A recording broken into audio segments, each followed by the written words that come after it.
Assalamualaikum warahmatullahi wabarakatuh. Perkenalkan, kami dari kelompok 3 yang beranggotakan saya Endang Suwartami dengan NIM 1904003 dan nomor absen 31, serta rekan saya Wulan Lestari dengan NIM 1902853 dan nomor absen 13 dari PGSD 3B. Di sini kami akan mempresentasikan mengenai materi anak tunawicara. Yang pertama ada pengertian tunawicara. Menurut Heri Purwanto dalam buku Ortopedagogik Umum tahun 1998, tunawicara adalah apabila seseorang mengalami kelainan baik dalam pengucapan atau artikulasi bahasa maupun suaranya dari bicara normal, sehingga menimbulkan kesulitan dalam berkomunikasi lisan dalam lingkungan. Sedangkan menurut Patton tahun 1991, tunawicara adalah suatu kondisi ketidakmampuan seseorang untuk mengkomunikasikan gagasannya kepada pendengar atau orang lain menggunakan organ bicaranya. Nah, hal ini bisa disebabkan karena kerusakan otak, celah langit-langit, bibir sumbing, tunarungu, dan sebagainya. Dari kedua pengertian di atas dapat disimpulkan bahwa anak tunawicara adalah individu yang memiliki gangguan atau hambatan dalam organ bicaranya, sehingga ia kesulitan untuk berkomunikasi dengan orang lain. Selanjutnya yaitu faktor penyebab tunawicara. Anak tunawicara dapat terjadi karena gangguan ketika yang pertama sebelum anak dilahirkan atau masih dalam kandungan, yang biasa disebut dengan prenatal. Gangguan prenatal itu sendiri terbagi menjadi dua. Yang pertama ada hereditas atau keturunan. Hereditas atau keturunan yaitu apabila anak tunawicara sejak dalam kandungan, karena di antara keluarga terdapat tunawicara atau membawa gen tunawicara, sehingga ketika lahir, anak tersebut memiliki gangguan tunawicara. Hal ini disebut dengan tuli genetis. Pada perbedaan resus ayah dan ibu juga dapat menyebabkan abnormalitas pada kelahiran anak. Yang kedua ada anoksia. Anoksia yaitu kekurangan oksigen dalam janin. Gangguan ini dapat menyebabkan kerusakan pada otak dan syaraf yang mengakibatkan ketidaksempurnaan organ. Salah satu organ tersebut yaitu organ bicara, seperti pita suara, tenggorokan, lidah, dan mulut. Yang kedua ada pada waktu proses kelahiran dan baru dilahirkan atau yang biasa disebut dengan umur neonatal. Gangguan neonatal itu sendiri yaitu prematur. Prematur yaitu kelahiran yang terjadi sebelum minggu ke-37 atau lebih awal dari hari perkiraan lahir. Kondisi ini terjadi ketika kontraksi rahim yang mengakibatkan terbukanya leher rahim atau serviks sehingga membuat janin memasuki jalan lahir. Bayi-bayi prematur yang lahir dengan berat badan tidak normal dan lahir dengan organ tubuh yang belum sempurna dapat mengakibatkan kebisuan yang kadang disertai ketulian. Selanjutnya, setelah dilahirkan atau yang biasa disebut dengan postnatal. Gangguan postnatal itu sendiri terbagi menjadi 3. Yang pertama ada infeksi. Infeksi yaitu suatu keadaan di mana adanya suatu organisme pada jaringan tubuh yang disertai dengan gejala klinis, baik itu bersifat lokal maupun sistematik. Gangguan ini menyebabkan setelah dilahirkan, anak tersebut menderita infeksi, misalnya campak yang menyebabkan tuli perseptik. Virus tersebut akan menyerang cairan koklea sehingga menyebabkan anak menderita otitis media atau koken. Yang kedua ada meningitis atau radang selaput otak. Meningitis atau radang selaput otak adalah peradangan yang terjadi pada meningen, yaitu lapisan pelindung yang menyelimuti otak dan saraf tulang belakang. Gangguan ini menyebabkan penderita akan mengalami kelainan pada pusat syaraf pendengaran. dan hal tersebut akan mengalami ketulian perseptif. Yang ketiga ada infeksi alat pernapasan. Infeksi alat pernapasan yaitu infeksi yang menyerang saluran pernapasan manusia. Gangguan ini menyebabkan seseorang dapat menjadi tunawicara apabila terjadi gangguan pada organ pernapasan seperti paru-paru, laring, atau gangguan pada mulut dan lidah. Selanjutnya ada faktor-faktor yang berkaitan dalam bicara, yaitu yang pertama ada faktor sentral.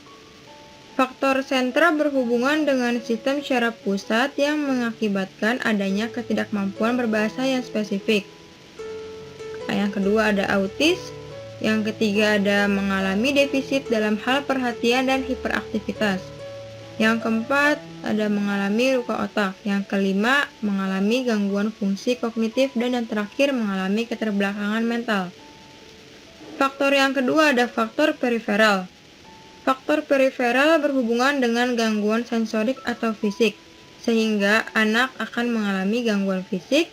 Yang kedua, anak akan mengalami gangguan motorik yang berhubungan dengan bicaranya.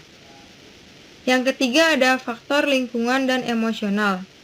Faktor lingkungan dan emosional merupakan faktor yang berasal dari lingkungan sosial maupun psikologinya. Faktor ini mempengaruhi anak yang mengalami kelainan bahasa dan bicara, seperti penelantaraan dan penganiayaan yang dialami. Yang kedua, masalah pada perkembangan perilaku dan emosinya. Faktor yang keempat ada faktor campuran. Faktor campuran yaitu kombinasi atau gabungan dari faktor-faktor yang telah disebutkan sebelumnya. Faktor campuran terbagi menjadi 4. Yang pertama ada gangguan kelancaran bicara. Gangguan kelancaran bicara sering disebut dengan gagap. Gagap dapat disebabkan oleh berbagai faktor, di antaranya ada gangguan emosi, kerusakan otak, kerusakan syaraf, dan gangguan organ bicara. Yang kedua ada kelainan artikulasi. Kelainan artikulasi adalah keadaan di mana suara bahasa diganti, dihilangkan, dan dirambah. Kelainan ini disebabkan dari kesalahan memproduksi bunyi yang mengakibatkan kebiasaan. Kesalahan memproduksi suara diakibatkan karena koordinasi otot-otot mulut dan wajah yang tidak kuat. Selain itu, kelainan artikulasi juga disebabkan oleh lingkungan anak, karena seorang anak belajar berbicara melalui proses peniruan. Jika dalam lingkungannya terdapat kesalahan dalam artikulasi, maka kemungkinan anak tersebut juga akan mengalaminya. Yang ketiga ada kelainan suara. Kelainan suara adalah penurunan atau perubahan kualitas suara yang mempengaruhi kemampuan untuk berbicara. Kelainan suara dapat disebabkan oleh penyakit seperti laringitis yang menyebabkan suara menjadi serak, terdapat tumor pada pita suara, kelainan pada pitch atau tinggi rendahnya nada, suara yang terlalu tinggi, rendah, ataupun monoton. Yang keempat adalah kelainan bahasa.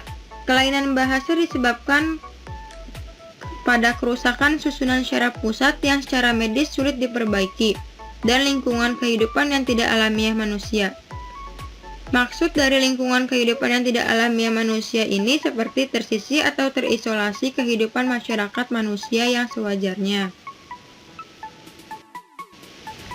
Selanjutnya yaitu klasifikasi tunawicara. Menurut Heri Purwanto tahun 1998, tunawicara secara umum diklasifikasikan menjadi 4 bagian, yaitu yang pertama keterlambatan bicara. Keterlambatan bicara yaitu seseorang yang mengalami keterlambatan dalam perkembangan bicara jika dibandingkan dengan anak seusianya.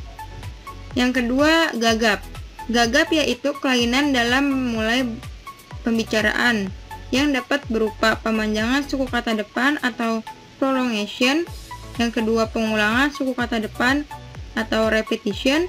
Yang ketiga, gerak mulut berbicara namun tidak keluar suara atau silent slaglea. Dan yang keempat, ada anak dengan kekacauan dalam berbicara atau cluttering. Yang ketiga, kehilangan kemampuan berbicara. Kehilangan kemampuan berbicara yaitu kehilangan kemampuan berbahasa. mulai dari kesalahan dalam inti berbicara sampai tidak dapat berbicara sama sekali. Yang keempat, kelainan suara.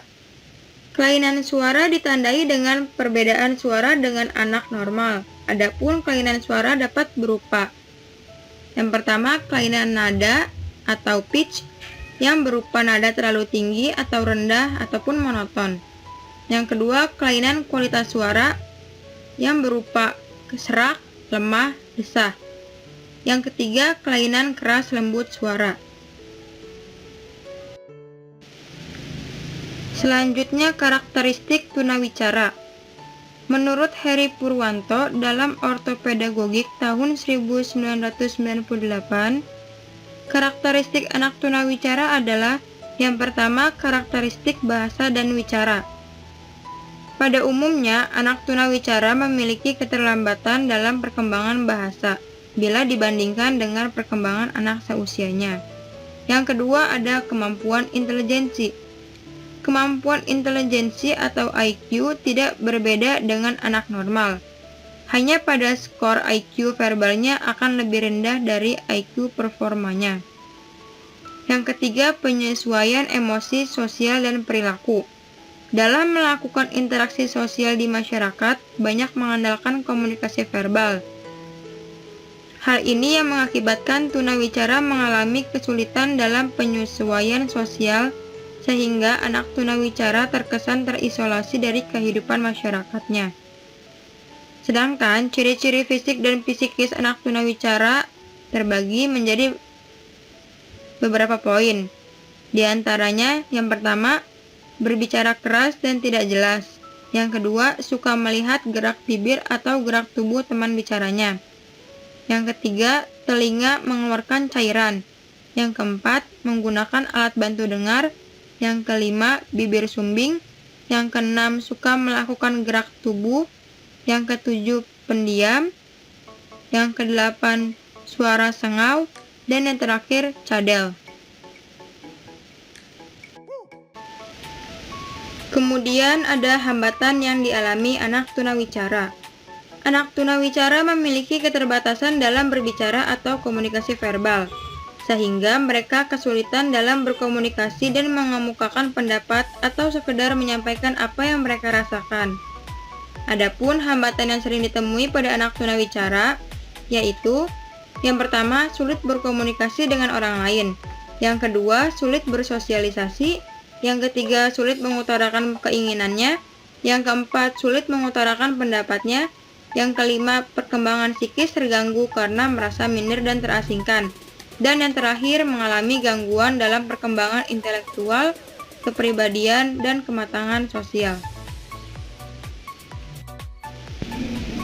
Penanganan bagi anak tunawicara. Yang pertama ada latihan artikulasi. Artikulasi adalah gerakan otot-otot dari langit-langit, rahang, lidah, dan bibir yang diperlukan untuk berbicara. Yang kedua ada terapi wicara, yaitu pengembangan kemampuan bicara anak tunawicara dengan melatih pengucapan oral. Yang ketiga ada speech development, yaitu pengembangan kemampuan bicara.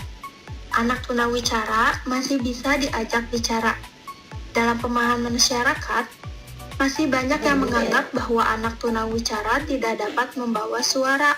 Pendapat ini salah, sebab anak tunawicara dapat bersuara. Yang keempat ada speech improvement, yaitu segala macam usaha yang berhubungan dengan pengembangan kemampuan berbicara, seperti grammar, spelling, reading. Setelah anak terbiasa mengucapkan kata-kata yang baik, maka perlu peningkatan bicara dengan menambah beberapa perbendaharaan kata. Yang terakhir ada speech correction, yaitu suatu pembetulan dan pengoreksian istilah-istilah yang tidak benar. Cara untuk membantu anak tunawicara ketika kita sedang berkomunikasi dengan mereka. Yang pertama, berbicara harus jelas dengan ucapan yang benar. Yang kedua, gunakan kalimat sesederhana mungkin dan sesingkat mungkin. Yang ketiga, gunakan komunikasi nonverbal seperti gerak bibir, atau bantuan tangan. Yang keempat, gunakan pulpen dan kertas untuk menyampaikan pesan. Yang kelima, berbicara berhadapan muka. Yang keenam, latihan menggunakan isyarat. Yang terakhir, sering-sering melakukan latihan gerak bibir di hadapan cermin. Yang selanjutnya ada pendidikan bagi anak tunawicara. Model pendidikan yang dapat diberikan kepada anak atau siswa yang mengalami tunawicara adalah memberikan pendidikan inklusi. Membahas mengenai program inklusi bagi anak dengan gangguan komunikasi membutuhkan adanya keterlibatan dari para ahli patologi bicara. Adanya keterlibatan tersebut dapat membantu anak dengan gangguan komunikasi dalam mengikuti proses belajar di kelas inklusi.